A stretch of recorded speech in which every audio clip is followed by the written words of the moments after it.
Hey guys, welcome to Devbhoomi career point. I hope you all are doing great. तो देखिए दोस्तों, community box हमारी एक सीरीज चलती है, उसका आज पार्ट 19 है। जो नए लोग हैं उनको बताना चाहूँगा, कम्युनिटी बॉक्स जो हम अपने कम्युनिटी बॉक्स में जितने भी क्वेश्चन पूछते हैं आपसे, जितने भी लास्ट वीकेंड में क्वेश्चन पूछे जाते हैं, इस वीडियो में उसके सही उत्तर दिए जाते हैं। यानी कि उसमें उत्तराखंड जीके के क्वेश्चन भी होते हैं, जीएस के क्वेश्चन और साथ ही सामान्य हिंदी के प्रश्न भी आपको देखने को मिलते हैं। मैं हमेशा बोलता हूँ चैनल पे जो हमारी टेस्ट सीरीज चलती है, उत्तराखंड जीके टेस्ट सीरीज, सामान्य हिंदी टेस्ट सीरीज, सामान्य अध्ययन टेस्ट सीरीज और कंप्यूटर की टेस्ट सीरीज, ये पूरा आपका कंबाइंड सिलेबस है UK triple S C group C general paper का। तो इसको अगर आप फॉलो करते हैं तो बहुत अच्छा बेनिफिट आपको आने वाली परीक्षाओं में मिलेगा। तो चलिए देखेंगे, विगत सप्ताह में हमने जो भी क्वेश्चन पूछे थे आपसे कम्युनिटी बॉक्स में, उसके सही उत्तर क्या हैं। तो पहला क्वेश्चन आपके सामने देखिए, मेरा पहाड़ किसकी रचित कहानी है। तो यहाँ पे आपको पहला की पॉइंट तो ये मिल गया, क्योंकि आजकल यूके ट्रिपल एस सी ने ट्रेंड बदला है अपना हिंदी में। वो ये पूछता है कि जो फला रचना है राइटर की, वो कौन सी विधा है। तो यहाँ पर आपको ये पता चल गया, जो मेरा पहाड़ है वो कहानी है। और इसका जो राइट आंसर है वो है ऑप्शन ए, शेखर जोशी। काफ़ी लोगों ने सही उत्तर दिया है। तो शेखर जोशी कृत रचना है मेरा पहाड़। इसके अलावा शेखर जोशी की एक और रचना बहुत ज़्यादा फेमस है, कोसी का घटवार। ठीक है, तो कोसी का घटवार एक रिटायर्ड आर्मी पर्सन की प्रेम कहानी पर आधारित पूरी बहुत अच्छी कहानी है। अगर आपको टाइम लगे जरूर पढ़िएगा, कोसी का घटवार। लास्ट टाइम किसी एग्जाम में पूछा गया था ये भी, कोसी का घटवार। कोसी जो नदी है आपको पता है, अल्मोड़ा की कहानी पर बेस्ड है पूरा। ठीक है, तो इसको अगर समय मिलता है तो आपको पढ़ना चाहिए। अपने जितनी भी रीजनल रचनाएं होती हैं, इनसे आपको काफ़ी अपने क्षेत्र के बारे में जानने को भी मिलता है, संस्कृति के बारे में। चलिए बढ़ते हैं अगले क्वेश्चन की तरफ। राहुल सांकृत्यायन कृत रचित वोल्गा से गंगा क्या है। ठीक है, तो राहुल सांकृत्यायन जी ने लिखा है वोल्गा से गंगा। वैसे तो हम जानते हैं राहुल सांकृत्यायन जी जो है हमारे घुमक्कड़ कवि के रूप में फेमस हैं। इनको महापंडित भी कहा जाता है। इनके बचपन का नाम केदार पांडे था, आयोग पूछ चुका है एक बार। ठीक है, केदार पांडे किसके बचपन का नाम था। तो यहाँ पर वोल्गा से गंगा जो है दोस्तों, बहुत से लोगों ने यात्रा वृत्तांत दिया है, जो कि गलत है। वोल्गा से गंगा इनका कहानी संग्रह है। ठीक है, सतमी के बच्चे और वोल्गा से गंगा इनका कहानी संग्रह है। बाकी अधिकांश रचनाएं इनकी सभी जो है यात्रा वृत्तांत है, यात्रा पर। जैसे कि इनकी मेरी तिब्बत यात्रा है, इसके अलावा बहुत सी यात्रा वृत्तांत इन्होंने कुमाऊं हिमालय परिचय भी लिखा है इन्होंने, कुमाऊं और गढ़वाल का। ठीक है, तो वोल्गा से गंगा याद रखना आपने, कहानी संग्रह। चलिए बढ़ते हैं अगले क्वेश्चन की तरफ। पूर्ण कार्यकाल वाले राज्य के एकमात्र मंत्री कौन से हैं, मुख्यमंत्री। तो ये तो बहुत सिंपल क्वेश्चन था।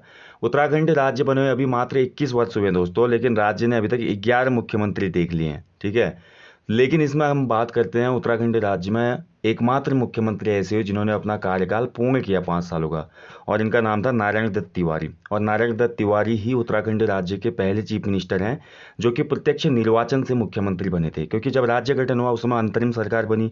अंतरिम सरकार में पहले नित्यानंद स्वामी बनते हैं मुख्यमंत्री, फिर उसके बाद हमारे भगत सिंह कोश्यारी बनते हैं। 2002 में जब चुनाव होते हैं, पहले आम चुनाव उत्तराखंड में, तो उसके बाद कांग्रेस को बहुमत मिलता है और नारायण दत्त तिवारी ने पूरा 2007 तक 5 वर्ष पूरा किया।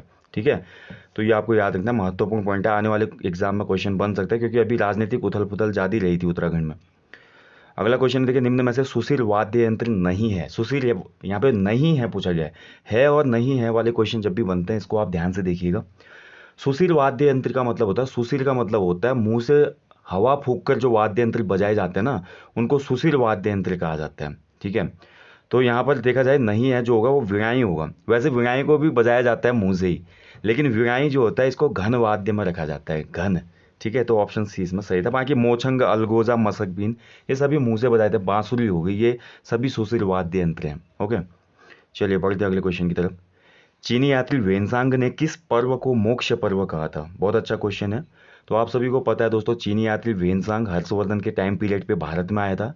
भारत में तो आया था ये, इसने उत्तराखंड की भी उसमें यात्रा की, हरिद्वार तक ही आया। हरिद्वार को इसने मयूरपुर के नाम से संबोधित किया, और ब्रह्मपुर राज्य का भी इसने उल्लेख किया था। कोविशांग इसने काशीपुर को नाम दिया। और वेंगसांग ने देखा कि हरिद्वार में कुंभ मेला आयोजित होता है। कुंभ मेला बहुत प्राचीन है। हर्षवर्धन के भी, जो हर्षवर्धन था राजा हमारा, हर्षवर्धन राजा के भी कुंभ मेले में आने के प्रमाण मिलते हैं। और अपने ही बराबर हर्षवर्धन ने स्वर्ण दान किया था, अपने वजन के बराबर, ऐसा बोला जाता है। यानी कि जो हमारा कुंभ मेला 12 वर्ष में आयोजित होता है हरिद्वार में, इसका इतिहास काफ़ी पुराना है। ठीक है, तो इसी पर्व को मोक्ष पर्व बोला था चीनी यात्री वेनसांग ने। तो ऑप्शन सी इसमें सही उत्तर है। बहुत से लोगों ने सही उत्तर दिया है, कुंभ मेला राइट आंसर है। अगला है, देखिए, निम्न में से किस विदेशी की पुस्तक में उत्तराखंड की प्राचीन जाति किरात का उल्लेख मिलता है। तो देखिए उत्तराखंड की प्राचीन जाति किरात का उल्लेख हमको मिलता है, एक यूनानी यात्री आया था भारत में जिसका नाम था मेगास्थनीज, और इसकी पुस्तक है इंडिका। ठीक है, तो इंडिका पुस्तक में हमको सबसे पहले किरात जाति का उल्लेख देखने को मिलता है। बहुत से लोगों ने वेनसांग किया, जो कि गलत आंसर है। राइट आंसर हो जाएगा इसका मेगास्थनीज। चलिए बढ़ते हैं नेक्स्ट क्वेश्चन की तरफ। फिर से देखिए क्वेश्चन वही आया है, निम्न में से उत्तराखंड में न्यूनतम कार्यकाल वाले मुख्यमंत्री कौन है। जैसा कि मैं आपको बता चुका हूं, अभी पूर्ण कार्यकाल वाले एकमात्र मुख्यमंत्री हुए नारायण दत्त तिवारी, जबकि न्यूनतम कार्यकाल वाले जो मुख्यमंत्री बने हाल में जिन्होंने इस्तीफा दिया, उनका नाम है तीरथ सिंह रावत। मात्र 115 दिन इनका कार्यकाल रहा तीरथ सिंह रावत जी का। और वर्तमान में उत्तराखंड के मुख्यमंत्री हैं हमारे पुष्कर सिंह धामी। और सबसे क्वेश्चन बन सकता है कि सबसे युवा मुख्यमंत्री कौन बना है अभी राज्य इतिहास में अभी तक, तो हमारे पुष्कर सिंह धामी सबसे युवा मुख्यमंत्री हैं जिन्होंने इस पद की शपथ ली है। ठीक है, मात्र 45 वर्ष में वो राज्य के मुख्यमंत्री बने हैं। तो ध्यान रखना आपने, तीरथ सिंह रावत से क्वेश्चन बन सकता है। और इसके साथ साथ दोस्तों, सबसे ज़्यादा कार्यकाल वाला मुख्यमंत्री, सबसे कम कार्यकाल मुख्यमंत्री, यहाँ से क्वेश्चन इस बार बन के आ सकते हैं करंट के सेक्शन में। ठीक है, तो इसको आपने याद रखना है। नेक्स्ट है, देखिए उत्तराखंड के वर्तमान मुख्य सचिव कौन है। तो बहुत अच्छा क्वेश्चन है। तो देखिए दोस्तों, देखिए किसी भी राज्य में जो ब्यूरोक्रेसी होती है उसका सबसे टॉप मोस्ट यहाँ पे पोस्ट होती है जो चीफ सेक्रेटरी होता है राज्य का। ठीक है, प्रशासनिक कार्यों में। तो राज्य में जैसे हमारे नए मुख्यमंत्री बने, अभी 11वें मुख्यमंत्री पुष्कर सिंह धामी, उन्होंने हमारे मुख्य सचिव को चेंज किया है। और हमारे मुख्य सचिव बने हैं वर्तमान में एस संधू, यानी कि सुखविंदर सिंह संधू उत्तराखंड राज्य के वर्तमान मुख्य सचिव हैं। सभी लोगों ने सही उत्तर दिया है। अगला देखिए, बिना दीवारों का घर, मन्नू भंडारी की यह कृति किस विधा पर आधारित है। अच्छा क्वेश्चन है भी। तो बिना दीवारों का घर, ठीक है, तो देखिए बिना दीवारों का जो घर है दोस्तों, ये मन्नू भंडारी जी की एकांकी है। ठीक है, ऑप्शन सी इसमें सही आंसर है, ये एकांकी विधा है। ठीक है, तो अभी मैं जल्दी एक वीडियो दूंगा आपको, मैं सभी विधाएं आपको क्लियर करवा दूंगा हिंदी में। कहानी क्या होती है, नाटक क्या होता है, एकांकी क्या होती है, उपन्यास क्या होता है, ठीक है, यात्रा वृत्तांत क्या होता है, संस्मरण क्या होता है, रेखा चित्र क्या होता है। ये अलग अलग विधाएं होती हैं और अलग अलग रचनाओं में यहाँ से क्वेश्चन बन रहे हैं आजकल, क्योंकि ये तो सभी को याद होता है कि इस पुस्तक को किसने लिखा है। लेकिन अब यूके ट्रिपल एस से क्या कर रहा है, लास्ट कुछ हम एग्जाम देखते हैं पिछले साल के, तो वहाँ पर राइटरों की रचनाओं की विधाएं पूछ ले रहा है, वो कौन सी विधा है। ठीक है, तो इसका बहुत कम लोगों ने सही उत्तर दिया है। बिना दीवारों का घर, ये मन्नू भंडारी जी का एकांकी है दोस्तों। ठीक है, चलिए बढ़ते हैं अगले क्वेश्चन की तरफ। उत्तराखंड में जन जागरण और आंदोलनों का इतिहास पुस्तक के लेखक कौन है। अच्छा क्वेश्चन है भी। तो इसके राइट आंसर है दोस्तों, ये किताब तो आप सभी लोगों के पास होगी, आप इसका अध्ययन भी करते होंगे। और राइट आंसर इसका डॉक्टर योगेश धस्माना। बहुत सही है, सभी लोगों ने सही उत्तर दिया इसका। तो योगेश धस्माना जी की रचना है उत्तराखंड में जन जागरण और आंदोलनों का इतिहास। अगला क्वेश्चन देखिए, राज्यपाल को शपथ कौन दिलाता है। बहुत अच्छा क्वेश्चन है। तो जो गवर्नर होते हैं स्टेट्स के, उनको शपथ कौन दिलाता है, ओथ कौन दिलाता है यहाँ पे। तो इसका राइट आंसर था, संबंधित राज्य का जो हमारा मुख्य न्यायाधीश होते हैं वो हमारा शपथ दिलाते हैं राज्यपाल को। ठीक है, तो चीफ जस्टिस जो होते हैं राज्य के, वो दिलाते हैं राज्यपाल को शपथ। और राज्यपाल अपना इस्तीफा किसको सौंपता है, राष्ट्रपति को। ठीक है, और राज्यपाल का कार्यकाल ऐसा नहीं होता कि 5 वर्ष फिक्स है, वो राष्ट्रपति के प्रसाद पर्यंत पद पर बना रह सकता है। और राष्ट्रपति चाहे तो उसको पद से पदच्युत भी कर सकता है। ठीक है, और यहाँ पे बहुत महत्वपूर्ण, कई बार गलती कर देते हम कि शपथ कौन दिलाते, तो मुख्य न्यायाधीश शपथ दिलाते, लेकिन इस्तीफा राष्ट्रपति को सौंपेगा कौन, राज्यपाल। चलिए अगला क्वेश्चन है, देखिए अलविदा कुमाऊं नामक पुस्तक के लेखक कौन है। तो अलविदा कुमाऊं, देखिए जब आंगल गोरखा युद्ध होता है दोस्तों, और आंगल गोरखा युद्ध में गोरखाओं की पराजय हो जाती है और गोरखा अपने देश को वापस लौटने लगते हैं हमारे संबंधित गढ़वाल क्षेत्र से, अल्मोड़ा क्षेत्र से। तो उसी पूरे यात्रा वृत्तांत पर आधारित रचना है अलविदा कुमाऊं, कुमाऊं से गोरखों की वापसी। और इस पुस्तक को लिखा है प्रोफेसर एल एल वर्मा ने। ठीक है, सभी लोगों ने सही उत्तर दिया है, प्रोफेसर एल एल वर्मा। ये क्वेश्चन बन चुका है शायद किसी प्रीवियस एग्जाम में, बहुत महत्वपूर्ण है, याद रखिएगा। अगला देखिए, देश का पहला क्रिप्टोगैमिक गार्डन उत्तराखंड के किस जनपद में खोला गया है। तो ये मैं आपको पूरा वीडियो दे चुका हूँ करंट के सेक्शन में। क्रिप्टोगैमिक गार्डन क्या होता है, क्या इसके एडवांटेज हैं और कहाँ पे खोला गया है, ठीक है, और किसके द्वारा खोला गया है, तो सभी बातें बताई गई हैं उस वीडियो में।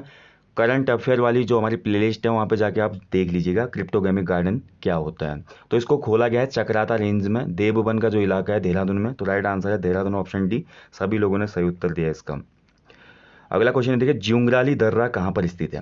तो ज्युंगराली दर्रा देखिए बहुत फेमस एक दर्रा है और बहुत ही जटिल दर्रा है, बहुत ही भौगोलिक कठिनता वाला दर्रा, जहाँ को जिसको पार करना सभी के लिए आसान बात नहीं है। आप सभी ने उत्तराखंड की एक धार्मिक यात्रा के बारे में सुना होगा नंदा राजजात यात्रा, जो कि प्रत्येक 12 वर्ष में आयोजित की जाती है।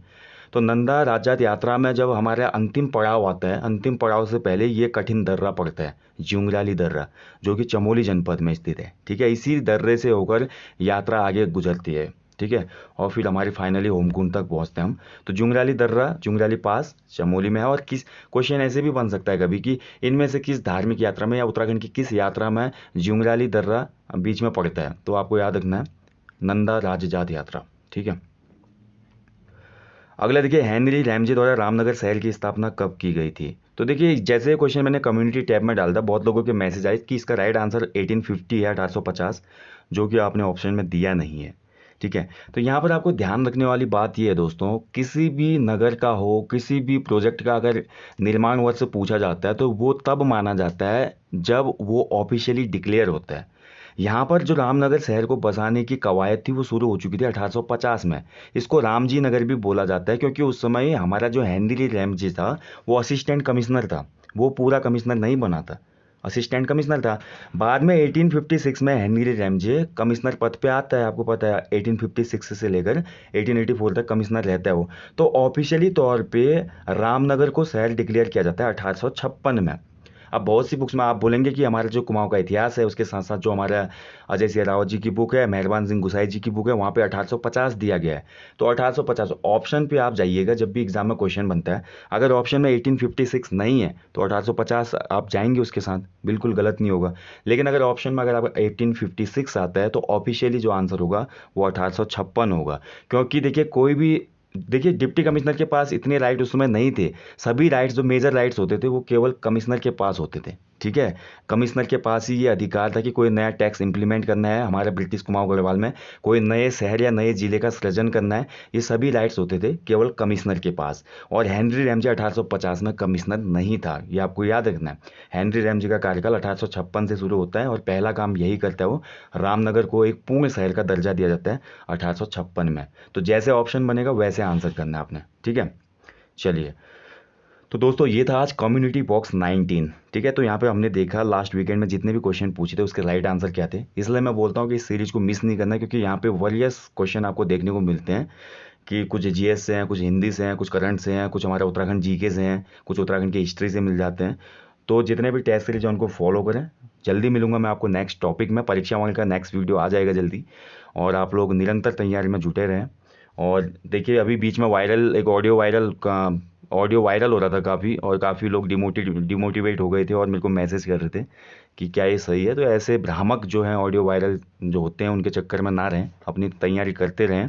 क्योंकि बहुत बार होता है हमारा, अभी कुछ उत्तराखंड में भी आप देखते होंगे, कभी हमारा नया फॉर्म आता है तो एज बढ़ाने के लिए हमारा याचिका दायर हो जाती है, कभी रिजल्ट आता है तो नॉर्मलाइजेशन पे शक होके याचिका दायर हो जाती है। यानी कि उत्तराखंड में भी एक टुकड़ा गैंग है, तो उस चक्कर में नहीं रहना आपने। ठीक है, उन लोगों का काम ही ऐसा है कि लोगों को डिमोटिवेट करना और एग्ज़ाम को डिले करवाना, ताकि मतलब उनका तो काम होना नहीं है। वो जो हमारी पार्टियां हैं, पार्टियों से जुड़े हुए वो लोग हैं, काफ़ी लोगों को मैं जानता हूँ।